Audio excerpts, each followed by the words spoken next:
தமிழ்நாட்டை வஞ்சிக்கும் அனைவரையும் அழைத்து முதலமைச்சர் மு.க.ஸ்டாலின் கூட்டம் நடத்தியுள்ளார் என்று தமிழிசை சவுந்தரராஜன் விமர்சித்துள்ளார். சென்னை விமான நிலையத்தில் பாஜக மூத்த தலைவர் தமிழிசை சவுந்தரராஜன் இன்று செய்தியாளர்களை சந்தித்தார்.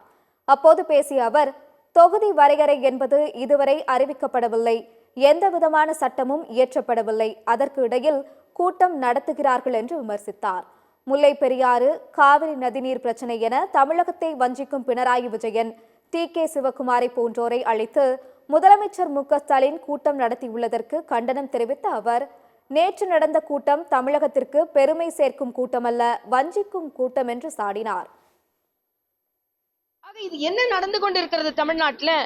நேற்று நடந்த கூட்டம் தமிழகத்திற்கு பெருமை சேர்க்கும் கூட்டம் அல்ல, தமிழகத்தை வஞ்சிக்கின்ற அனைவரையும் கூட்டி இவர்கள் கூட்டம் கூட்டி இருக்கிறார்கள். முல்லை பெரியாறு பிரச்சனையை தீர்க்கட்டும், காவிரி பிரச்சனையை தீர்க்கட்டும். இன்னைக்கு தமிழக விவசாயிகள் பரிதவித்துக் கொண்டிருக்கிறார்கள். இருக்கின்ற பிரச்சனையை விட்டு இல்லாத பிரச்சனைங்க கேக்குறீங்க. இல்ல இன்னைக்கு இருக்குன்னு சொல்லுங்க பாக்கலாம். இருக்கின்ற காவிரி பிரச்சனையை ஏன் தீர்க்க மறுக்கிறீர்கள்? அதுக்கு சிவகுமார் அவர்களே தான் கேட்டீங்களா? இருக்கின்ற முல்லை பெரியார் பிரச்சனைக்கு நீங்க பினராயி விஜயன் தான் கேட்டீங்களா?